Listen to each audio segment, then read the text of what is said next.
जितने भी सनातन धर्म को मानते हैं हिंदू, मैं औरों की बात नहीं कह रहा हूँ, उन्हें सौगंध है अपनी गाय माँ की, उन्हें गंगा जी की सौगंध है, उन्हें भगवान राम की सौगंध है। आप पहले मोदी से ये मांगिए कि वो गाय का मांस बेचते हैं या नहीं बेचते। यदि नहीं बेचते हैं कहते हैं तो मेरा करारा तमाचा होगा मोदी के गाल पर। और मोदी जी से सबसे बड़ी नाराजगी मेरी एक है, वो जनता को बताएं वो गाय का मांस बेचते हैं या नहीं बेचते हैं विदेशों में।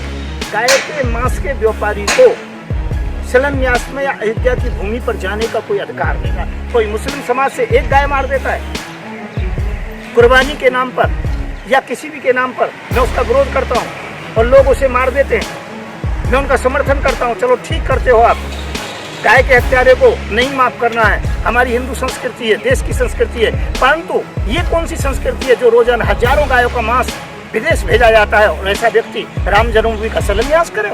वहाँ शिलान्यास करे तो सूफी संत करे, कोई मौलवी करे, गुरुग्रंथी करे, कोई भंते जी करे, कोई महात्मा करे, परंतु मोदी जैसे गो हत्यारे को हम जो कि शिलान्यास नहीं करने देंगे। सनातन धर्म वालों ने तो चूड़ियां पहन रखी है, शर्म आनी चाहिए ऐसे संत महात्माओं को, शंकराचार्यों को। और सनातन धर्म वालों ने तो चूड़ियां पहन रखी है, शर्म आनी चाहिए ऐसे संत महात्माओं को, शंकराचार्यों को, जगत गुरुओं को। मैं सबको चैलेंज कर रहा हूँ कि गाय के मांस के व्यापारी को भी आप इतना बड़ा सम्मान दे रहे हैं तो मैं विरोध करूंगा और जितना करूंगा, चाहे मुझे गोली मार दे, चाहे अरेस्टिंग कर ले, परंतु मैं मोदी को अयोध्या में नहीं घुसने दूंगा, नहीं घुसने दूंगा, नहीं घुसने दूंगा। कि मैं 5 तारीख को मोदी को अयोध्या में नहीं घुसने दूंगा। मैं 4 तारीख को दिन के सही 12 बजे जंतर मंतर पर पहुंच जाऊंगा। वहां से मेरा काफिला जाएगा 150 गाड़ियों का, अयोध्या में सुबह 5 बजे पहुंच जाएगा और अयोध्या का शिलान्यास होगा भी तो केवल सूफी संत करेंगे, कोई राजनेता नहीं करेगा, या गाय के मांस बेचने वाले मोदी को नहीं करने दूंगा, चाहे कुछ भी क्यों ना हो जाए।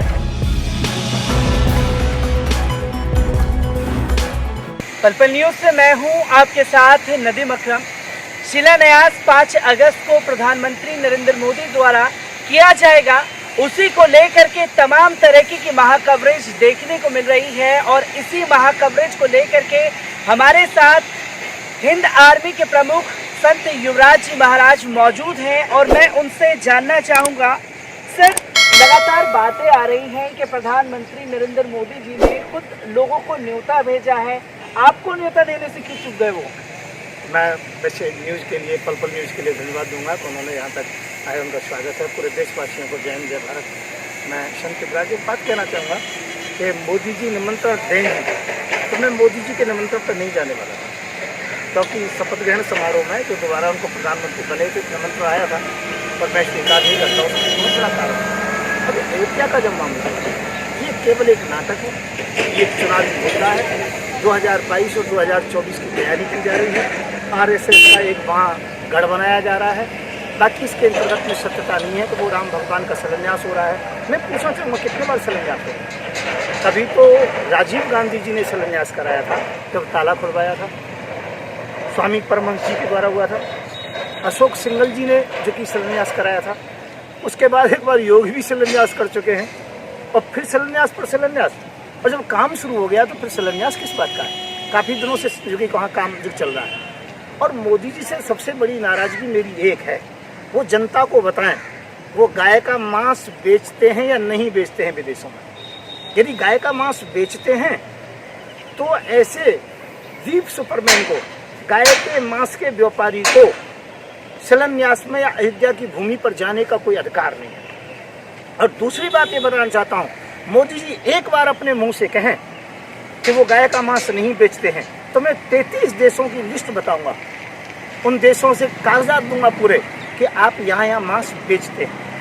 और यदि गाय का मांस बेचते हैं, इनकी व्यवस्था है, परिस्थिति है, तो जनता को हाँ करें और ये बताओ उस गाय के मांस का पैसा कहाँ कहाँ किन किन विभागों में लगाते हैं। मैं ये कहना चाहता हूँ जो गाय के मांस का व्यापारी हो, जो बीफ सुपरमैन हो, जितने भी सनातन धर्म को मानते हैं हिंदू, मैं औरों की बात नहीं कह रहा हूँ, उन्हें सौगंध है अपनी गाय माँ की, उन्हें गंगा जी की सौगंध है, उन्हें भगवान राम की सौगंध है। आप पहले मोदी से ये मांगिए कि वो गाय का मांस बेचते हैं या नहीं बेचते हैं। यदि नहीं बेचते हैं कहते हैं तो मेरा करारा तमाचा होगा मोदी के गाल पर। सुप्रीम कोर्ट के द्वारा, हाई कोर्ट के द्वारा मैं प्रमाणित करूंगा कि मोदी गाय का मांस बेचते हैं। मोदी गाय के जो बीफ सुपरमैन हैं, गाय का मांस बेचने में आज भारत सबसे अग्रणी है, सबसे ज्यादा है। तो ऐसे गाय के हत्यारे को, गाय का मांस बेचने वाले को अधिकार नहीं है अयोध्या के अंतर्गत में भगवान राम के विषय में चर्चा करने का। कोई मुस्लिम समाज से एक गाय मार देता है कुर्बानी के नाम पर या किसी भी के नाम पर, मैं उसका विरोध करता हूँ और लोग उसे मार देते हैं, मैं उनका समर्थन करता हूँ। चलो ठीक करते हो आप, गाय के हत्यारे को नहीं माफ करना है, हमारी हिंदू संस्कृति है, देश की संस्कृति है। परंतु ये कौन सी संस्कृति है जो रोजाना हजारों गायों का मांस विदेश भेजा जाता है और ऐसा व्यक्ति राम जन्मभूमि का शिलान्यास करे? मैं कहता हूँ गाय मांस बेचने वाले को कभी भी राम जन्मभूमि के अंतर्गत में नहीं जाना चाहिए। इसका मैं विरोध ही नहीं कर रहा हूँ, बल्कि मैं 4 तारीख को दिल्ली से चल रहा हूँ। 4 तारीख को दिन के सही 12 बजे जंतर मंतर पर पहुँचूंगा अपने कुछ सहयोगियों को लेकर के, और अयोध्या 12 बजे के बाद यहाँ से चलना शुरू होगा दिल्ली से। रास्ते में लोग स्वागत करते जाएंगे, 150 गाड़ियों का काफिला 5 तारीख को सुबह 5 बजे तक अयोध्या में पहुँच जाएगा। हम वहाँ धरना देंगे, शिलान्यास की भूमि को घेर के बैठेंगे। वहाँ शिलान्यास करे तो सूफी संत करे, कोई मौलवी करे, गुरग्रंथी करे, कोई भंते जी करे, कोई महात्मा करे, परंतु मोदी जैसे गो हत्यारे को हम जो कि शिलान्यास नहीं करने देंगे। जो अपनी पत्नी को त्याग चुका हो, गाय का मांस बेचता हो। मोदी पहले गाय के विषय में बताएं, गाय का मांस नहीं बेचते हैं तो मैं प्रमाण दूंगा वो बेचते हैं। मोदी में हिम्मत ही नहीं है इस बात पर कोई जवाब दे सके। और सनातन धर्म वालों ने तो चूड़ियां पहन रखी है, शर्म आनी चाहिए ऐसे संत महात्माओं को, शंकराचार्यों को, जगत गुरुओं को। मैं सबको चैलेंज कर रहा हूं कि गाय के मांस के व्यापारी को भी आप इतना बड़ा सम्मान दे रहे हैं, तो मैं विरोध करूंगा और जितना करूंगा, चाहे मुझे गोली मार दें, चाहे अरेस्टिंग कर लें, परंतु मैं मोदी को अयोध्या में नहीं घुसने दूंगा, नहीं घुसने दूंगा, नहीं घुसने दूंगा। क्योंकि सर हम लगातार देख रहे हैं कि एक वैश्विक महामारी है और कोरोना महामारी के दौरान ये शिलान्यास कराना, क्योंकि हम ये लगातार देख रहे हैं उत्तर प्रदेश की जो सरकार है, सीएम योगी आदित्यनाथ की नमाज पढ़ने को लेकर के पाबंदी लगाई जाती है। नमाज से कोरोना फैलेगा, पर 5 तारीख का दिन चुना और 5 तारीख के दिन में वो बता रहे हैं कि 250 से ज़्यादा जो है लोग वहाँ मौजूद रहेंगे शिलान्यास के दौरान, पर इसकी संख्या बढ़ सकती है। ये दोहरा रवैया क्यों? मैं एक बात कहना चाहता हूँ, मैंने ये कह दिया था कि कोरोना नहीं है, इसी बात पर सहारनपुर जेल में मुझे रखा गया, आप लोगों को सबको ज्ञात है। आज मैं इस बात को दावे से कहता हूँ, जितना ये डिंडोरा पीटने उतना कोरोना है नहीं। 25 करोड़ रुपए दिया है अमिताभ बच्चन को इस विज्ञापन को करने के लिए कि वो कोरोना के मरीज हैं। बड़े बड़े लोगों को करोड़ों रुपया मिलता है, तब जाकर के वो कहते हैं कोरोना हमारे जो भी पॉजिटिव है। मुझसे भी ऑफर दी गई कि आपको 2 करोड़ रुपए देंगे, आप एक बार कह दीजिए मुझे और मेरे परिवार को कोरोना है, पूरी जो ट्रीटमेंट देंगे। मैं ये कहूँगा कोरोना नाम की बीमारी हमारे देश में नहीं है, आंशिक बीमारी थी, परंतु अब ऐसा नहीं है, नाटक किया जा रहा है, दोहरा रवैया अपनाया जा रहा है। और ये अपने जहाँ जहाँ इन्हें लाभ होता है वहाँ कोरोना नहीं होता है, और जहाँ राजनीति में इनको नुकसान होता है वहाँ कोरोना होता है। शराब के ठेकों पर कोरोना नहीं रहता है, सब्जी मंडी में कोरोना हो जाता है, कहीं पर मस्जिद में 2 आदमी जुड़ जाए वहाँ कोरोना है। अयोध्या के अंतर्गत में इतने लोग जुड़ेंगे वहाँ पर कोरोना नहीं है। तो मैं ये कहना चाहता हूँ, ये केवल सरकार की दोहरा नीति है और दोहरी जो कि रवैया गलत है बिल्कुल। ये केवल एक अपने राजनीतिक लाभ को देख रहे हैं, इन्हें देश से कोई लेना देना नहीं है। और मैं इस दावे के सहित कह रहा हूँ, यदि कोरोना है, मैं कल परसों की बात है, मैं परसों की बात बता रहा हूँ, मैं जो कि स्पेशल सेल से पूछताछ के बाद में आया था, तो अब यूपी बॉर्डर में घुसा तो कहा अरे आ गया युवराज, आ गया युवराज। उन्होंने कहा हम आपको उत्तर प्रदेश में नहीं घुसने देंगे, योगी जी का जो कि आज्ञा है। मैंने कहा क्यों नहीं घुसने दोगे, मेरे बच्चे वहाँ रहते हैं, मैं वहाँ रहता हूँ, मेरा आश्रम वहाँ पर है, और यूपी का जो कि योगी के बाप का है, मैं जाऊँगा। उनका पास दिखा दीजिए। मैंने कहा पास दिखाने से क्या कोरोना भाग जाएगा? इस बात पर सिपाही ने राइफल निकाल ली, सीना तान करके खड़ा हो गया। इसका मतलब मुझे इनकाउंटर करने की भी इनकी योजना बन चुकी है कि मैं सिपाही के गले पे हाथ डालता वर्दी पर, वो कहते हथियार को छुड़ा रहे थे, वो गोली मार देते। मैं ये कह रहा हूँ, इनका केवल षड्यंत्र, कोरोना के नाम पर विरोधियों को दबा रहे हैं, कोरोना के नाम पर मुसलमानों के साथ अन्याय किया जा रहा है, कोरोना के नाम पर अपनी कमियों को दबाया जा रहा है, जो कोई ये ना कह सके अर्थव्यवस्था इनके द्वारा जो कि GDP जो कि डाउन हुई है। मैं ये कहना चाहता हूँ, कोरोना को मिसयूज किया जा रहा है। अयोध्या के अंतर्गत में कोरोना नहीं है क्या, जो अब वहाँ पर इतने लोगों को बुलाया जा रहा है? मैं तो इस बात का विरोध करता हूँ, गौ हत्यारे को वहाँ पर नहीं जाने दूंगा, चाहे कुछ भी क्यों ना हो जाए। मैं 4 तारीख को दिल्ली से कूच करूंगा, 5 तारीख को सुबह पहुंचूंगा और मैं ईंट से ईंट बजा दूंगा, पर मोदी को अयोध्या के अंतर्गत में शिलान्यास नहीं करने दूंगा। क्योंकि सर ये भी देखा है हमने, जो अयोध्या की भूमि है, राम जन्मभूमि है, उस राम जन्मभूमि में कल तस्वीर आती है कि एक व्यक्ति की मौत हो जाती है, उसके मांस को कुत्ते खा रहे हैं, पर वो महाकवरेज में नहीं दिखाया जाता। महाकवरेज अगर दिखाई जा रही है तो मोदी जी जाएंगे, इतने लोग जुटेंगे, ये लोग मोदी जी के साथ में खड़े हैं, मुसलमान इसका विरोध कर रहे हैं, तो वो देश के सबसे बड़े गद्दार।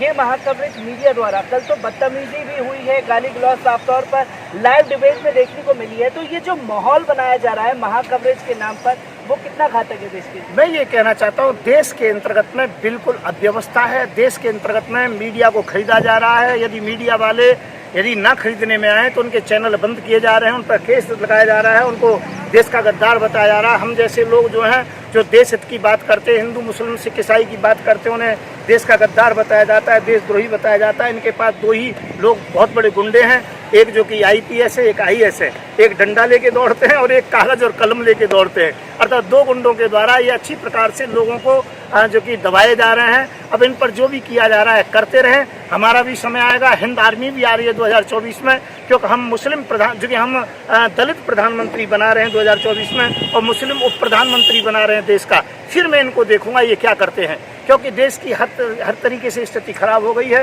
हिंदू मुसलमान के नाम की राजनीति रह गई है, बाकी कुछ नहीं रहा है। कोरोना के नाम पर लोगों को मारा पीटा जा रहा है, इनके पास कोई मुद्दे नहीं रहे हैं। अभी अयोध्या का रात इसलिए अलाप रहे हैं कि हिंदुओं को लें, पर हिंदुओं, सच्चा हिंदू जो होगा वो कभी भी अब भाजपा की तरफ नहीं देखेगा।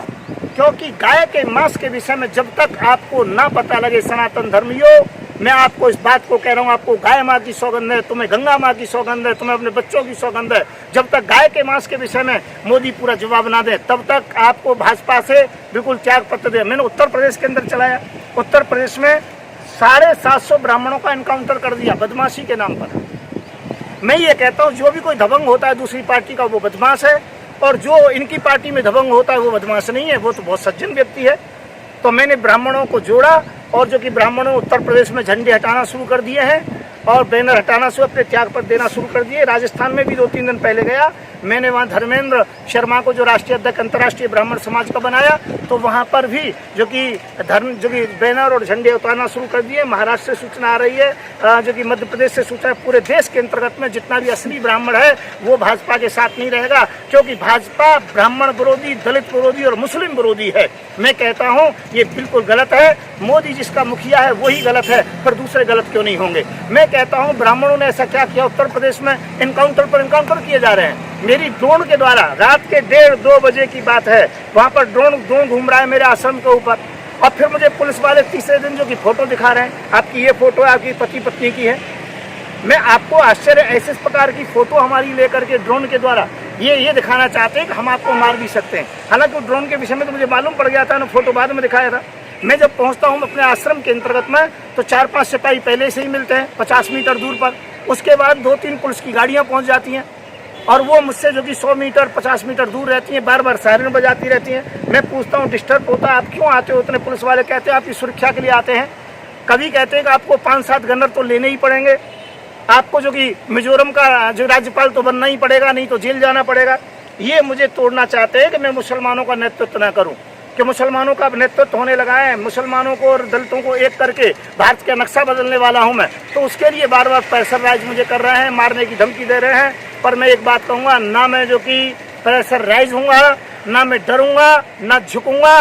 जो मुझे करना है वो करके रहूंगा। मेरा सभी जो कि देश के अंतर्गत में सभी प्रदेशों में प्रदेश कार्यकारिणियां हैं, और मैं अपने मकसद में जो कि कामयाब होऊंगा, इसके अंतर्गत में कोई शंका नहीं। सरकार चाहे कुछ भी कर ले। बार बार मुझे बुलाया जाता है, कभी ED के द्वारा, कभी जो कि CBI के द्वारा, कभी स्पेशल सेल के द्वारा। मुझे डराना चाहते हैं, मुझसे ये दबाना चाहते हैं, मेरे परिवार को प्रेशराइज करना चाहते हैं, परंतु मैं ईमानदार व्यक्ति हूँ, मैं ऐसे खानदान का व्यक्ति हूँ, हमने अपने सर कटा करके भी देश को कभी झुकने नहीं दिया है। हमारे बुजुर्ग उस प्रकार के रहे, हम ऐसे अंश में के अंतर्गत में हुए हैं। हम महाराणा प्रताप के जो कि वंशजों के, और महाराणा प्रताप के जो कि हम राजपुरोहित रहे हैं। मैं ये बात कहना चाहूँगा, देश के अंतर्गत में हिंदू मुसलमान नहीं होने दूंगा। देश के अंतर्गत में हिंदू मुस्लिम सिख ईसाई सभी को एक जगह रहने का अधिकार है, और एक ही जगह रहना चाहिए। और मैं कहता हूँ, मैं 5 तारीख को अयोध्या में शिलान्यास नहीं होने दूंगा।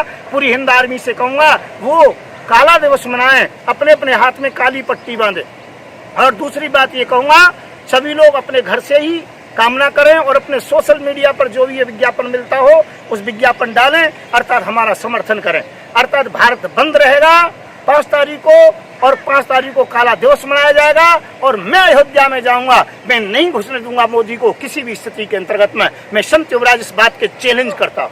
मैं सर एक आखिरी सवाल लेना चाहूँगा, क्योंकि उत्तर प्रदेश की राजनीति टिकी हुई है शिलान्यास को लेकर के, पर उस दौरान ईद भी आ रही है 1 तारीख को। 2-3 दिन में कोरोना जो है ख़त्म हो जाएगा, पर लगातार तस्वीरें आ रही हैं बकरीद को लेकर के। भाजपा नेताओं की जुबान जो है वो लगातार और लंबी हो गई है। कोई कहता है कि अपने बच्चों की कुर्बानी करें मुसलमान, तो कोई कहता है कि मुसलमान अगर गुर्राते हैं तो भाले से उनकी गर्दन उतार दो। तो वही एक फिरोज अहमद पुलिस कांस्टेबल दिल्ली के, वो जाते हैं बकरे लेकर के तो उन्हें यूपी पुलिस मारती है, ये कहते हुए कि तुम बकरों को वध करने जा रहे हो। मैं एक बात कहना चाहता हूँ, बिहार के अंतर्गत में जब नवरात्रे मनाए जाते हैं, बिहार और बंगाल के अंतर्गत में, उड़ीसा के अंतर्गत में, तो वहाँ बकरों की बलि दी जाती है, तब क्यों नहीं आप सामने आते हो?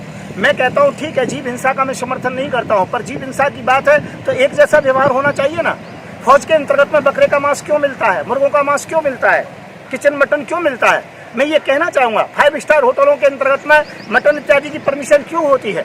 मैं आपसे पूछना चाहूँगा मोदी जी, इंटरनेशनल उड़ानों के अंतर्गत में तो आप बीफ भी देते हो, गाय का मांस भी देते हो। मैं ये कहना चाहूँगा वो हिंसा नहीं है, ये हिंसा है। अरे दूसरों का त्योहार है, जिस प्रकार से मनता है उससे मनाते रहिए।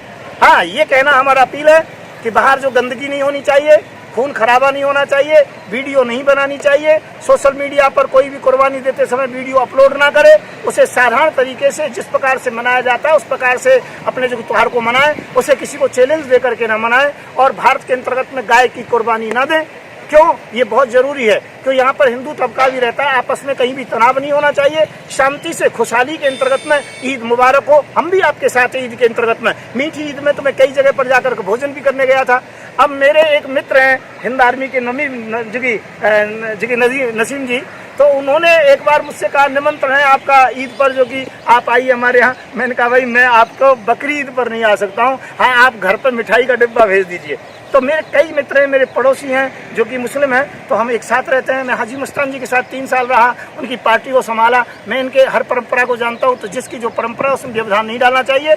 सही तरीके से करें, समुचित ढंग से करें, उसमें कुछ गाइडलाइन है उनका जो पालन करें, बाकी कोई दिक्कत नहीं है। और मैं ये कहना चाहूँगा जो इस समय सरकार प्रतिबंध लगा रही है गलत है। और योगी नाम का जो व्यक्ति है ये तो ज़्यादा ही बोलता है, बड़बोला बहुत ज़्यादा है, पर इसका इलाज तो मैं करूंगा। 2022 में इसका इलाज पक्का कर दूंगा, इसमें कोई शंका नहीं है। पर फिर मैं एक बात कहूंगा कि मैं 5 तारीख को मोदी को अयोध्या में नहीं घुसने दूंगा। मैं 4 तारीख को दिन के सही 12 बजे जंतर मंतर पर पहुंच जाऊंगा।